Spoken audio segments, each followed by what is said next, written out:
Alors la santé d'abord, il y a une très bonne définition de l'OMS qui n'est pas uniquement la santé physique, mais qui est la santé à la fois morale, de joie de vivre, et qui n'est pas seulement un problème médical, mais un problème de positionnement plus global. Et donc ça touche immédiatement la distinction entre quelque chose d'individuel, et chacun d'entre nous, quand il pense à sa santé, pense à l'individu donné, versus une vision plus collective. Alors voilà un processus de tension. Par exemple, on a des médicaments extrêmement chers, maintenant extrêmement coûteux pour traiter les cancers, pour traiter les maladies rares, des thérapies géniques à plus de 100 millions d'euros le traitement, qui, à titre individuel, sont parfaitement justifiés, mais qui peuvent remettre en cause une vision plus globale de la prise en charge de l'ensemble des citoyens. Donc, derrière le mot santé, il y a d'abord des définitions différentes, il y a des tensions qui se posent, et il y a des réflexions, évidemment, entre l'individuel et le collectif.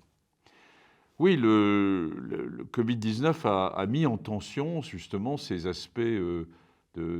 santé individuelle versus une santé collective. La vaccination, ce n'est pas un traitement, c'est fait pour nous protéger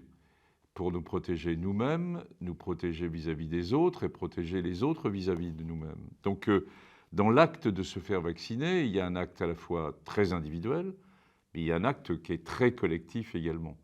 Et on voit bien comment, finalement, une certaine forme de perte des libertés individuelles qui est mise en tension, par exemple, par le pass sanitaire, est à un moment donné nécessaire pour qu'il y ait une immunité collective et que l'ensemble de la population soit le mieux protégé. Et on a vécu ça tout au long de la crise, c'est-à-dire d'avoir ces tensions entre soit certaines populations, les personnes les plus âgées vis-à-vis des plus jeunes, les personnes vaccinées versus non vaccinées, que se passe-t-il actuellement vis-à-vis des écoles, vis-à-vis de la population générale. Et donc,